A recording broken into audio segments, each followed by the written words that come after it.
आप सभी ने दंगल मूवी देखी होगी।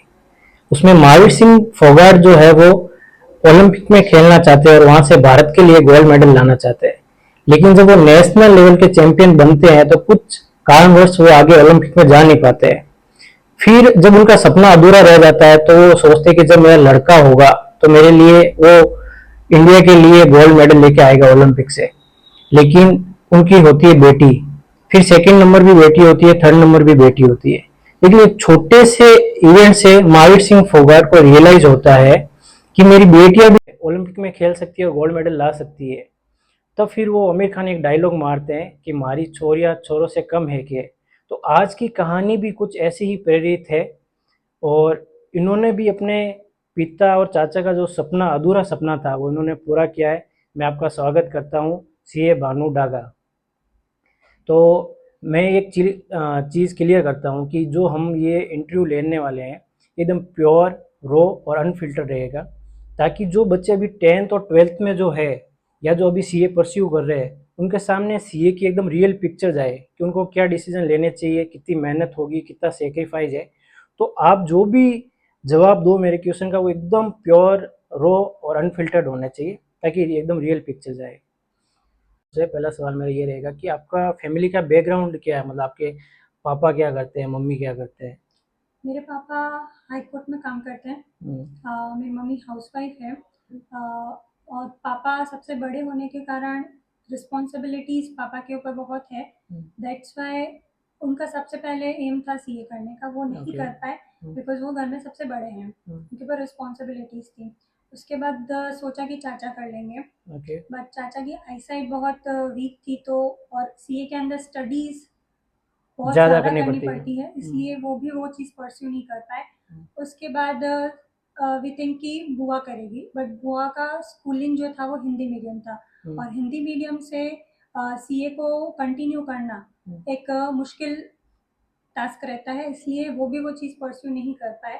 दैट्स वाई पापा ने फिर मुझे इंसिस्ट किया कि तू आप सीए सीए करना। मतलब आपके पापा और आपके जो चाचा है वो गवर्नमेंट सर्वेंट है, बराबर है ना? या तो आपकी स्कूलिंग कहाँ से हो रखी है? मेरी स्कूलिंग अप टू 10th बालिका आदर्श विद्या मंदिर प्योर हिंदी मीडियम स्कूल से हो रखी है, जोधपुर से ही ना? जोधपुर से। ओके। और फिर आपने 11th 12th कहाँ से? 11th 12th के लिए मेरे को बुआ ने इंसिस्ट किया कि इंग्लिश मीडियम ऑप्ट करना बेटर रहेगा if you want to pursue your career in CA. Okay. So मैंने इंग्लिश मीडियम लेके आगे अपना कंटिन्यू किया। ओके। तो फिर आपका 10th और 12th में क्या परसेंटेज थे? ये सवाल मैं इसलिए पूछ रहा हूँ क्योंकि जो बच्चे 10th में है या जो 12th में है वो परसेंटेज के बेस पे सीए को चूज करते हैं या कुछ दूसरी स्ट्रीम में चूज करते हैं। तो आपके 10th और 12th में क्या परसेंटेज थे? मेरे टेंथ में थे 78% ओके। एंड 12th में थे 79%। ओके, तो आपने 11th के बाद इंग्लिश मीडियम कर दिया और आपके परसेंटेज भी अच्छे खासे थे। ओके, तो फिर सीए की जर्नी, मतलब अब एक चीज़ के पता चल गया कि सीए की जर्नी आपने इसलिए स्टार्ट की कि आपके पापा का, चाचा का और बुआ का सपना था, तो फिर आपने भी सीए परस्यू किया। तो फिर सीए की जर्नी आपकी कैसे रही? कैसे सीपीटी, आईपीसीसी, फाइनल, ये क्या मीडियम था और थोड़ा ये बताइए। सीए पूरा मेरा इंग्लिश मीडियम में रहा है। ओके। सीपीटी मैंने फर्स्ट अटेम्प्ट में क्लियर कर लिया था। IPCC first group first attempt में हो गया था, बट सेकेंड ग्रुप में मेरे को टाइम लगा थोड़ा। ओके। फाइनल में बहुत सारे अटेम्प्ट्स लगे मेरे को, okay. But finally I achieved. आपका मीडियम जो मतलब सीपीटी से वो ही था, इंग्लिश मीडियम ही सीपीटी रहे? से अभी तक इंग्लिश मीडियम में रहा मेरा मीडियम। ओके। तो जैसे अभी आपने बताया कि आपका सीपीटी जब फर्स्ट अटेम्प्ट में हो गया, आईपीसीसी भी फर्स्ट अटेम्प्ट हो गया, तो फिर पहले आपने आर्टिकलशिप कहाँ से की है? आर्टिकलशिप जोधपुर से की है, जेके डागा एंड एसोसिएट्स। अब एक चीज़ जो जैसे आपने बोली थी कि जैसे आपका सीपीटी और आईपीसीसी तो आपका फर्स्ट अटेम्प्ट में हो गया, लेकिन फिर सेकेंड ग्रुप में आपके अटेम्प्ट लगने लग गए और फाइनल में भी आपने बोला आपको बहुत ज़्यादा टाइम लगा।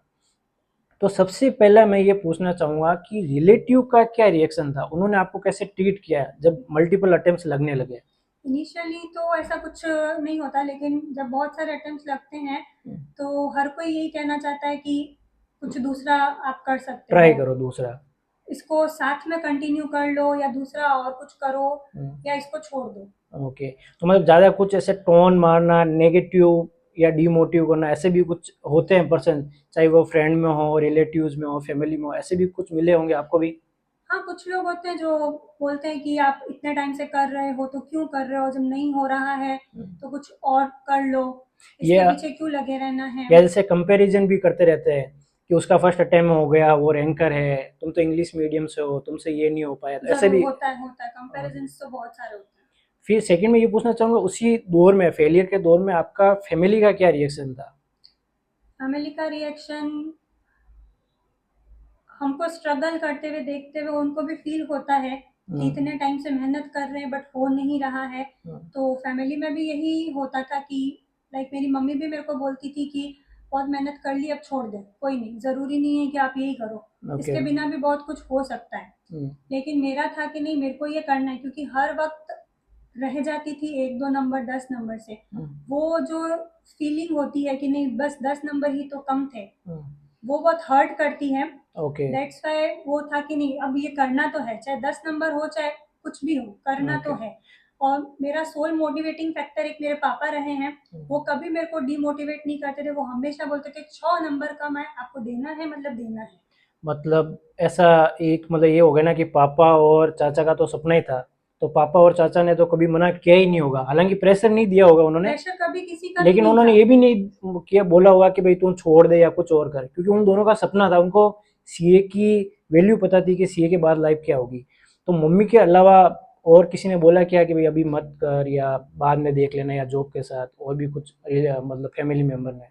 कोई रिलेटिव्स होते हैं जिन्होंने ज़रूर बोला था कि आप छोड़ दो इसको, या फिर आप अपना जॉब वगैरह शुरू कर दो ताकि फाइनेंशियली भी हेल्प रहे। फाइनेंशियल हेल्प इसलिए because my father is the only person जो घर में अर्न अर्निंग कर रहे हैं। करते हैं। ओके। तो फाइनेंशियल सपोर्ट होना भी ज़रूरी है, और आजकल एजुकेशन इतना कॉस्टली हो गया है कि अगर आपके पास फाइनेंशियल सपोर्ट नहीं है तो आप चीज़ों को कंटिन्यू मुश्किल से कर सकते हैं। तो बाय द टाइम लोगों ने कहा कि आप छोड़ दो, आप जॉब ज्वाइन कर लो, ये कर लो, वो कर लो, तो फाइनली मैंने जॉब ज्वाइन करते हुए भी मेरा सीए कंटिन्यू रखा है, वो मैंने ओके। अचीव किया फाइनली। तो जैसे घर वालों का रिएक्शन हो गया, रिलेटिव का हो गया, आपने फेलियर को कैसे हैंडल किया? आप उसमें कैसे मोटिवेट रहे? क्या चीज़ें की थी आपने उस दौर से निकलने के लिए? मैंने मोटिवेट रहने के लिए, कुछ फ्रेंड्स लोग होते हैं जो हमेशा ऑलवेज मोटिवेट मोटिवेट करते करते रहते रहते हैं, हैं। तो उन दोस्तों का साथ रहा है हमेशा, और होपफुली हमेशा साथ रहे उनका, क्योंकि ज़रूरी होता है ये साथ होना भी। उसके अलावा मोटिवेटिंग मेरे पापा ज़रूर रहे हैं, क्योंकि वो कभी मेरे को ये नहीं बोलते थे कि छोड़ दे, वो हमेशा मेरे को ये बोलते थे कि ट्यूशन्स रिक्वायर्ड है, ट्यूशन्स करो, जो रिक्वायरमेंट्स है वो मैं फुलफिल करने को रेडी हूँ, बस आप परस्यू करो वो चीज़ को, कभी छोड़ो मत। और जैसे आपने एक चीज़ ये भी बोली थी कि आपके कभी 2-4 नंबर, कभी 5-10 नंबर कम रहे, तो वो एक इंटरनली एक मोटिवेशन रहा होगा कि यार मतलब मेहनत तो सही डायरेक्शन में जा रही है, थोड़े ही नंबर कम है तो कभी पेपर सही सेट हो गए तो अपन सीए क्लियर हो जाएगी। ओके।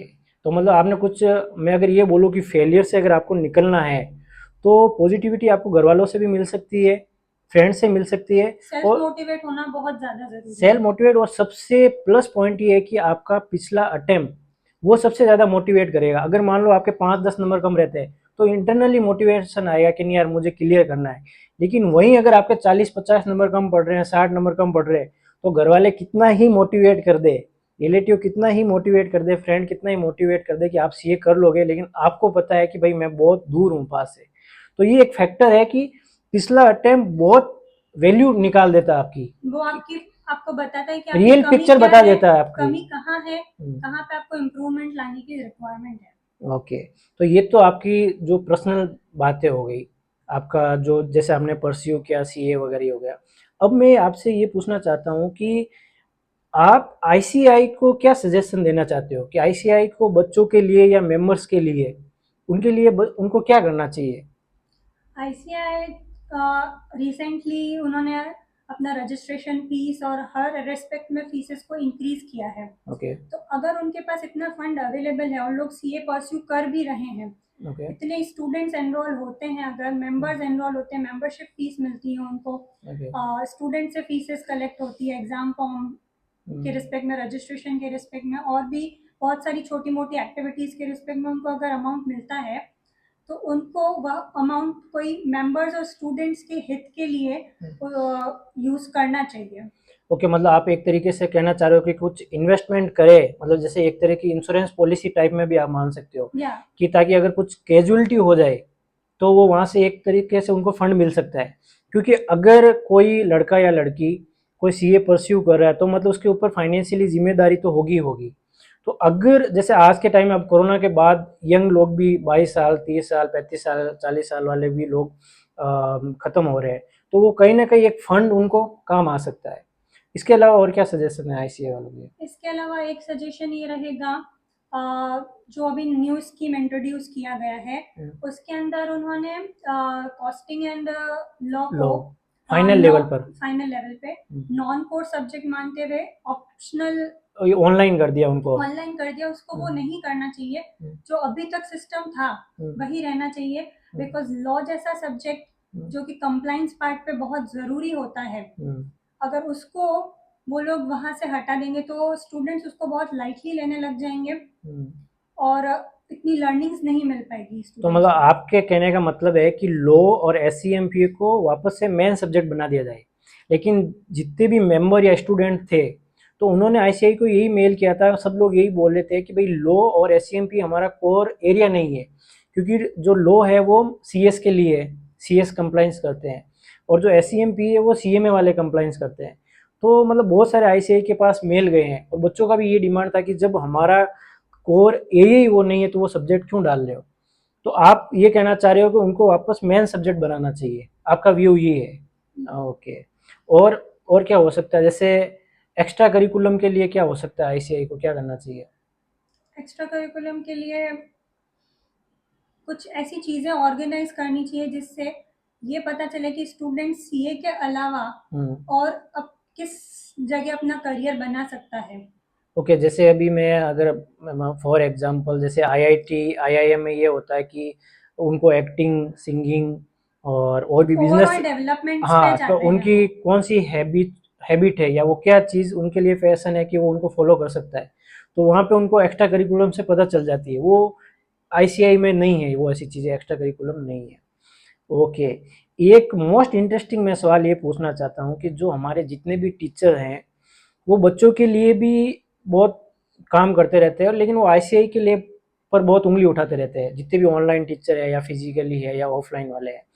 तो उन टीचर्स के लिए आप क्या ओपिनियन देना चाहते हैं, उनको क्या सजेशन देना चाहते हैं कि टीचर को किन बातों का ध्यान रखना चाहिए? टीचर्स के लिए बेसिकली एक तो आजकल ऑनलाइन सिस्टम ज़्यादा चल रहा है, उसको कम करके ऑनलाइन भी रहना चाहिए पर उसको कम करके physical face to availabilities face. Face to face, क्योंकि फेस टू फेस के अंदर बेसिकली स्टूडेंट्स और टीचर का इंटरेक्शन होता है। Interaction is most important thing, क्योंकि जब तक कन्वर्सेशंस नहीं होंगे, एक दूसरे पॉइंट्स पे क्वेश्चन मार्क्स क्रिएट नहीं होंगे, तब तक स्टूडेंट की टेक्निकल एनालिटिकल जो थिंकिंग है वो डेवलप इम्प्रूवमेंट नहीं नहीं हो पाएगी। हो पाएगी। और क्या मतलब सजेशन दे सकते हो आप टीचर्स को? टीचर्स के लिए एक सजेशन ये रहेगा कि पहले मेन क्लासेस होती हैं, उसके बाद बूस्टर क्लास होती हैं, ओके। फिर 1 मंथ बिफोर एग्ज़ाम, फिर 1 डे बिफोर एग्ज़ाम। ओके। ये सिस्टम सही है, लेकिन बच्चा कंफ्यूज हो जाता है कि वो मेन कोर्स ले, बूस्टर कोर्स ले, 1 मंथ कोर्स ले, 1 डे बिफोर में जाए, क्योंकि जिन बच्चों के अटेम्प्ट्स लग रहे हैं बेसिकली वो बहुत ज़्यादा कंफ्यूज हो जाते हैं। एक तो बार बार उनको अमाउंट इन्वेस्ट करने पड़ेगा ट्यूशन करने के लिए, ओके। जो हर बच्चा अफोर्ड नहीं कर सकता है। ओके। तो इस सिस्टम को थोड़ा मॉडिफाई करने की ज़रूरत है, क्योंकि जब फिजिकल टीचर्स होते थे तब ये सारी चीज़ें नहीं थी और उस वक्त पासिंग परसेंटेज जो था वो काफ़ी सही था और बच्चे भी मोटिवेटेड रहते थे। मतलब आप ये कहना चाह रहे हो कि जैसे टीचर्स पहले मेन कोर्स फिर बूस्टर और फिर रिवीजन वगैरह आते हैं, तो इससे एक चीज़ तो ये हो जाती है कि उनका रिटेंशन पावर कम हो जाता है बच्चों का। सेकेंडली बच्चे बहुत ज़्यादा कंफ्यूज हो जाते हैं कि अपन एक सब्जेक्ट का मेन कोर्स ले लेते हैं, एक का बूस्टर ले लेंगे, एक का सेल्फ में रिवीजन देख लेंगे, तो वो कन्फ्यूजन ज़्यादा है, रिटेंशन पावर कम हो गई उनकी। के कारण रिटेंशन पावर फिर कम हो जाता है ओके। कि क्या चीज़ ऑप्ट करें और क्या चीज़ नहीं करें। ये भी एक कारण है, बच्चों के मल्टीपल अटेम्प्ट लग जाते हैं। हो सकता है क्योंकि उनको पता है कि ठीक है ये अभी नहीं हुआ तो कुछ नहीं, बूस्टर क्लास लेके हो जाएगा काम। पर एक ये प्लस पॉइंट भी तो हो सकता है ऑनलाइन का, जैसे कि टीचर्स जो है मोस्टली आप देखोगे ना तो यूट्यूब पे वीडियोस फ्री में डालते हैं, बूस्टर में भी कई सब्जेक्ट फ्री में डाल देते हैं, कोई टीचर अपना एक और सब्जेक्ट डाल देता है। तो जिन बच्चों के पास फीस पे करने के लिए पैसा नहीं है या जो फाइनेंशियली थोड़े से डाउन है, तो उनके लिए तो एक प्लस पॉइंट ही है ना। उनके लिए बेसिकली ये प्लस पॉइंट हो सकता है। अभी आपने बोला कन्फ्यूजन वाला एक तो पॉइंट है, और एक है कि रिटेंशन थोड़ा बच्चों का कम रहता है। लेकिन एक ये भी प्लस पॉइंट है ऑनलाइन का कि जो बच्चे फीस अफोर्ड नहीं कर सकते वो फ्री में यूट्यूब पे वो भी देख सकते हैं, पढ़ सकते हैं। और कुछ आप बोलना चाहोगे टीचर्स को? यूट्यूब पे फ्री ऑफ कॉस्ट मिलता है, वो बेनिफिशियल पॉइंट है। लेकिन अगर स्टूडेंट्स के कुछ डाउट्स है, कुछ क्वेरीज है, वो इतने इजीली सॉर्ट आउट नहीं हो पाते हैं ऑनलाइन क्लासेस के अंदर जितना फिजिकल क्लासेस के अंदर होते हैं। दूसरा, फिजिकल क्लासेस के अंदर इंटरेक्शंस होता है स्टूडेंट्स और टीचर का, वो सबसे बड़ा पॉजिटिव पॉइंट रहता है। अब ऑनलाइन के अंदर सिस्टम डेवलप किए हुए हैं कि आपके व्हाट्सएप पे या टेलीग्राम पे क्वेरी सॉल्व की जाएगी, लेकिन एक टीचर को इतना टाइम नहीं मिल पाता है कि वो हर स्टूडेंट की अलग अलग टाइम पे अलग अलग क्वेरीज को सॉल्व कर पाए। ओके, मतलब ऐसा हो गया ना कि आजकल जैसे यूट्यूब पे भी उनके लाखों में सब्सक्राइबर है, टेलीग्राम पे भी है हज़ारों लाखों में। तो आपका कहने का मतलब है कि वो हर बच्चे की क्वेरी सोल्व नहीं कर पाएंगे।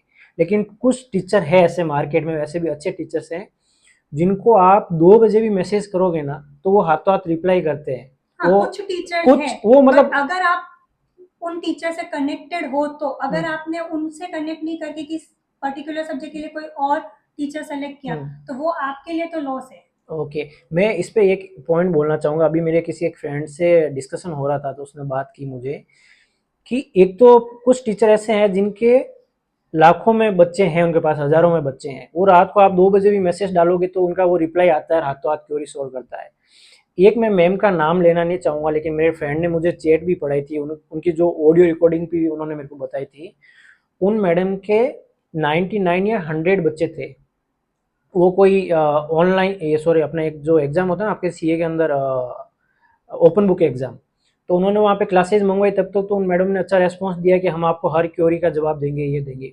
लेकिन जैसे ही उस स्टूडेंट ने पूछना शुरू किया ना, उन्होंने फ़ोन अटेंड करना, रिप्लाई देना सब बंद कर दिया, जबकि उनके पास ज़्यादा स्टूडेंट भी नहीं थे।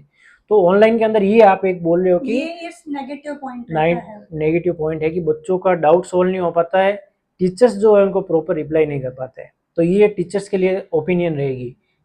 ओके, अब मैं आपसे ये पूछना चाहूँगा कि हमने आईसीआई की बात कर ली, टीचर्स की बात कर ली, लेकिन जो स्टूडेंट आने वाले हैं, एस्पिरेंट जो होंगे आगे, जो अभी 10th में बैठे हैं या जो अभी 12th में हैं, वो सीए परस्यू करना चाहते हैं या जो ऑलरेडी सीए के अंदर आ चुके हैं, फाउंडेशन उनका क्लियर हो गया या इंटरमीडिएट क्लियर हो गया, तो उन बच्चों के लिए आपका क्या सजेशन रहेगा? उनके लिए आप क्या बोलना चाहेंगे? जो 10th या 12th के अंदर है उनके लिए क्या रहेगा आपका?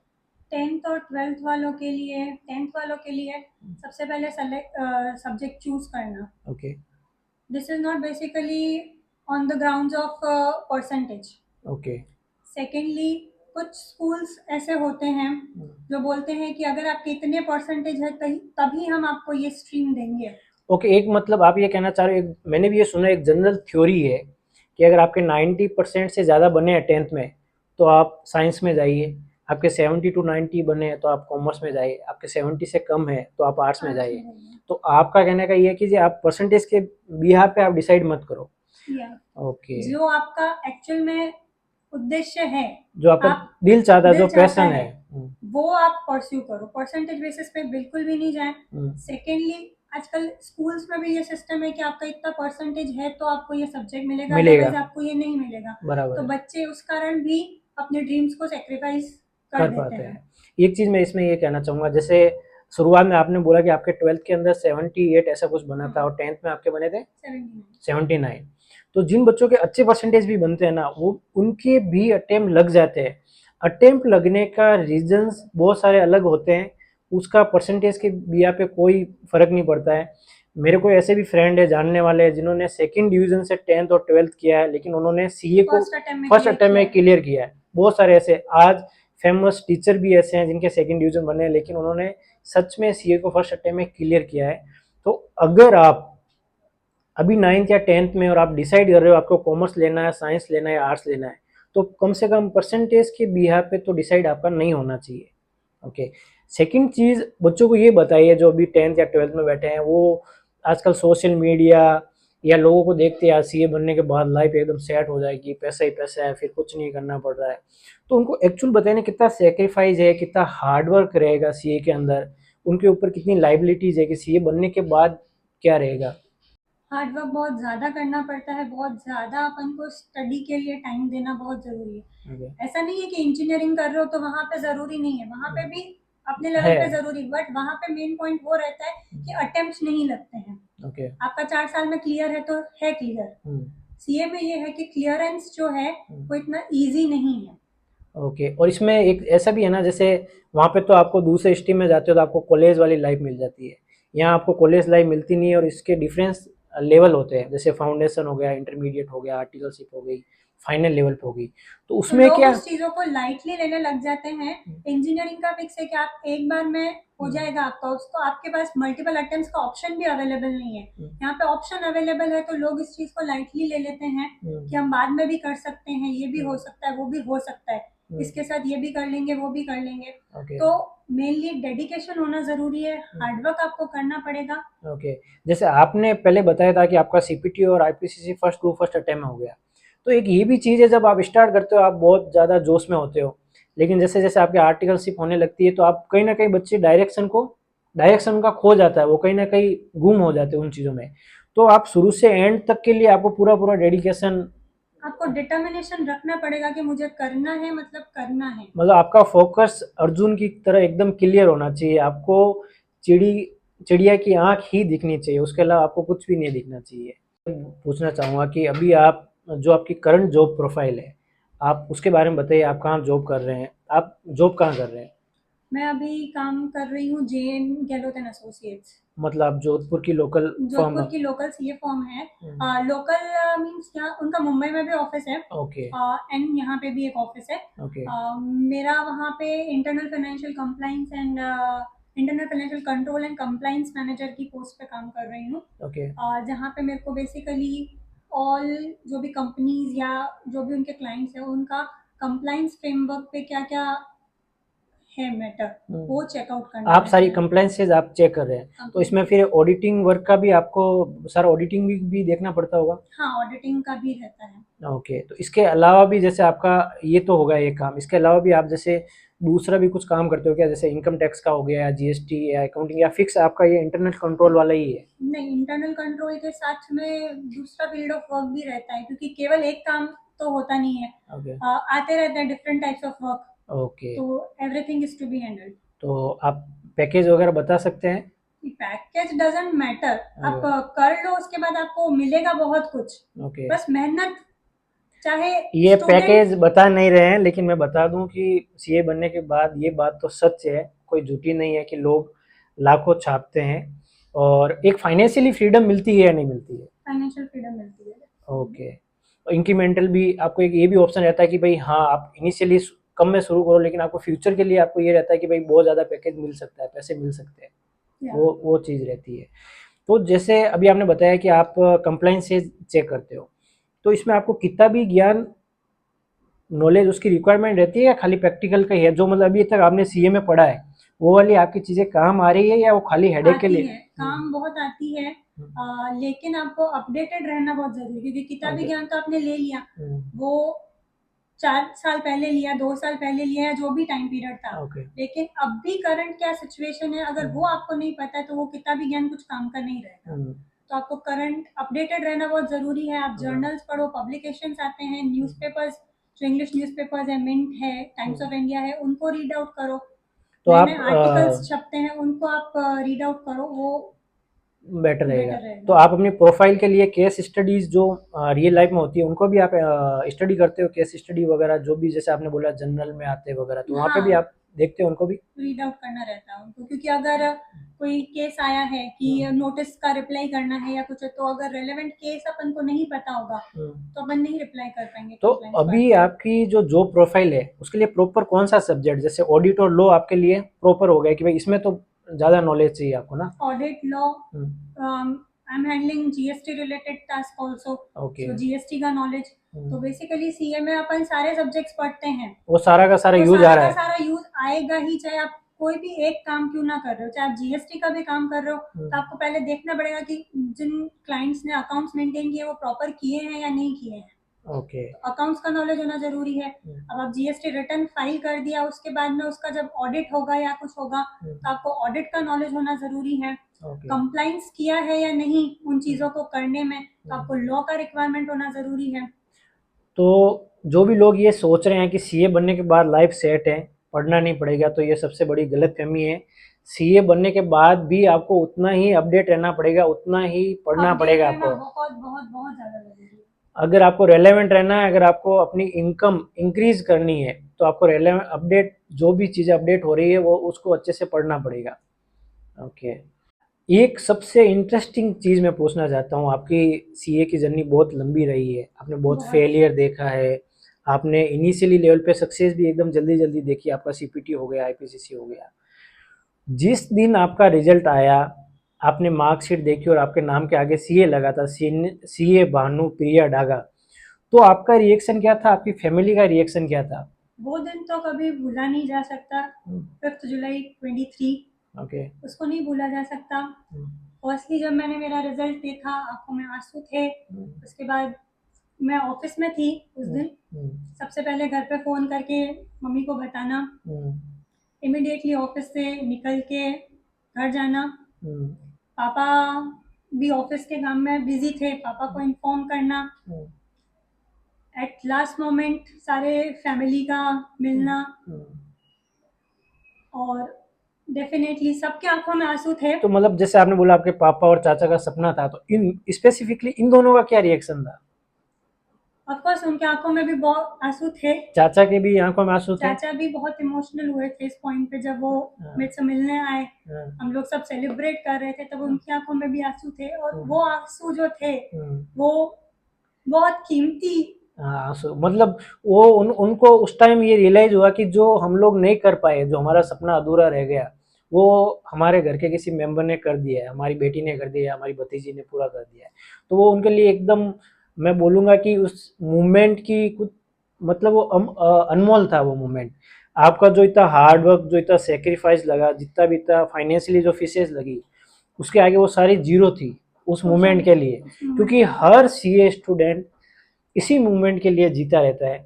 मैंने एक दो के मुंह से सुना है कि जिन सीए स्टूडेंट के अटेम्प्ट लगते हैं वो सीए स्टूडेंट नहीं होते हैं, वो सीए पेशेंट होते हैं। मुझे ये बात सुन के बड़ा दुख हुआ, लेकिन वो सीए पेशेंट होके भी वो क्यों परस्यू कर रहे हैं? वो सिर्फ इसी मूवमेंट के लिए कर रहे हैं कि एक दिन हम सक्सेस होंगे, हमारे नाम के आगे भी सीए लगेगा, चार्टर्ड अकाउंटेंट लगेगा, और घर वालों की जो खुशी होगी, घर वालों को जो मोमेंटम होगा, जो रिएक्शन होगा उस मोमेंटम पे, वो देखने के लिए हर बच्चा इतनी मेहनत कर रहा है, इतने सेक्रीफाइस कर रहा है कि आप पूछो मत। आप ये मान के चलो कि सीए के एग्जाम जो साल में 2 बार होते हैं, वो एक तो दिवाली पे होता है, एक शादियों के सीजन में होता है। फिर एग्जाम के बाद भी 2 महीने तक तो रिजल्ट का हम लोग वेट ही करते रहते हैं, उसमें भी शादियों का सीजन होता है। लेकिन सिर्फ एक चीज के लिए, उस मोमेंटम के लिए, उस दिन के लिए और सीए 2 वर्ड के लिए लाखों बच्चे हैं जो पूरे दिन रात मेहनत करते रहते हैं। एक चीज मैं लास्ट एक क्वेश्चन पूछना चाहूंगा, फिर उसके बाद अपन वाइंडिंग अप कर देंगे। लाइफ बिफोर सीए और लाइफ आफ्टर सीए कैसी थी आपकी, ये आप बताइए मुझे। Before CA struggling life, after CA भी स्ट्रगल बोल सकते हैं, बिकॉज जॉब मिलना इतना आसान नहीं होता, क्योंकि हर जगह ये होता है कि आपको एक्सपीरियंस होना जरूरी है। आपने अभी तक तो किताबी ज्ञान लिया है, लेकिन एक प्रैक्टिकल एक्सपीरियंस बहुत मैटर करता है, और उसके लिए आपको घूमना तो पड़ेगा। तो स्ट्रगल उसके बाद भी है, आपको मेहनत बाद में भी करनी पड़ेगी। पहले आपने की है, अब आपको उसका फल मिल चुका है, अब आपको आगे मेहनत करना है। स्ट्रॉन्ग करने के लिए जरूरी है कि और मेहनत की जाए। लेकिन जो मेंटेलिटी होती है, जैसे आप ड्यूरिंग सी या फेलियर देख रहे हो या फेलियर नहीं भी देख रहे हो, लेकिन वो एक जो लंबा पीरियड आप पढ़ के आ रहे हो, आफ्टर सीए एक रिलीव होता है कि ठीक है अब पढ़ना नहीं पड़ेगा, हाथ में डिग्री है अपने पास। अब खाली जो अपडेट होना पड़ेगा जो प्रोफाइल के हिसाब से, वो उतना ही आप कर सकते हो, वो भी एग्जाम पॉइंट रहते थे अपन, एग्जाम से पहले भी अपडेट रहते ही थे। तो जब अपन पहले रह सकते थे, तो अब क्यों नहीं रहना है? और एक फाइनेंशियली कितना before CA after CA financially कितना डिफरेंस है? फाइनेंशियली भी बहुत डिफरेंस होता है, क्योंकि बिफोर सीए आपको इतनी जॉब आसानी से नहीं मिलती है, और पे भी कम मिलता है।